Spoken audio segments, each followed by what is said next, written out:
the application of supermesh concept to a problem having more than two loops. So let's take a numerical.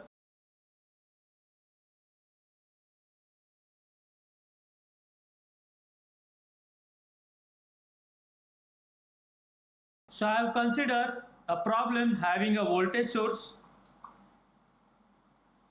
of 18 volt, current source of 2 ampere and resistances 6 ohm, this is 6 ohm, this is also 6 ohm, 1 ohm, and let's take this as 8 ohm.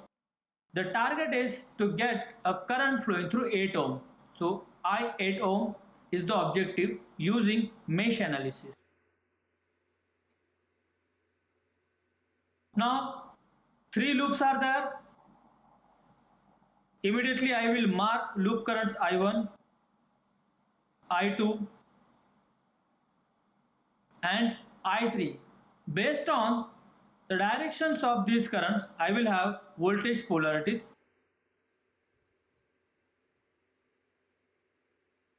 Let's apply KVL to loop number 1. So I will get minus 6I1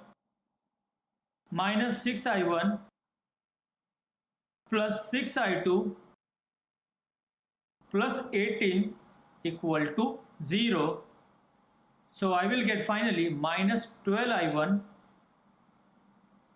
plus 6I2 equal to minus 18, equation number 1. I cannot apply KVL to loop number 2 and loop number 3 directly because there is a current source between two loops. So first I have to resolve the equation for this current source. So equation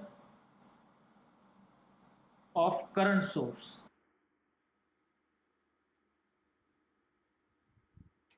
So I will draw current source branch. For this branch, I2 current is downward and I3 current is upward. Resultant direction of this current source is upward, meaning I can write I3 minus I2 equal to 2. Let's write the terms of I2 first. So it is minus I2 plus I3 equal to 2. This is equation number 2. Now I have written an equation of a current source. Let's consider a super mesh. So let's apply KVL to super mesh.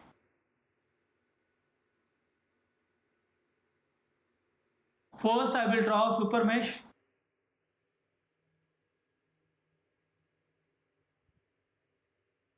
So I have drawn loop number 2 and loop number 3 without considering a current source. So here I will have resistance 6 ohm, 1 ohm, 8 ohm. For the 6 ohm, I1 flowing like this, I2 flowing upward.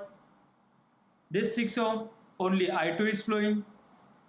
For this 1 ohm, I3 is flowing. And for this 8 ohm, only current flowing is I3. So based on the current directions, I will have voltage drop polarity in the direction of current. So let's apply KVL to super mesh. So what I will get? Minus 6I2 minus I3 minus 8I3 minus 6I2 once again and plus 6I1 equal to 0. After simplifying, I will get 6I1 minus 6I2 will become minus 12I2 minus I3 minus 8I3 will become minus 9I3 equal to 0. This is equation number 3. Solving equations 1, 2 and 3.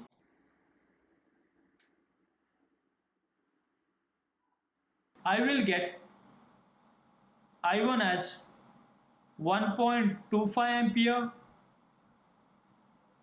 I2 as minus 0.5 ampere, and I3 I will get as 1.5 ampere. The question asks what is the current flowing through 8 ohm resistance. So for 8 ohm resistance, the current flowing through is I3. So finally I will get answer 1.5 ampere. So here we have seen the concept of super mesh can be applied for a numerical having more than 2 loops also. So irrespective of number of loops present in a circuit, and if current source is a part of 2 loops, then I can use the concept of super mesh to get an answer. So here we have seen that a modification made to a mesh analysis, which is called as a super mesh, still will able to get an answer through mesh analysis technique. Super mesh, mesh analysis, all these techniques are helpful for solving problems based on theorems that we are going to learn. So in subsequent videos we will learn one more technique, that is nodal analysis. Thank you.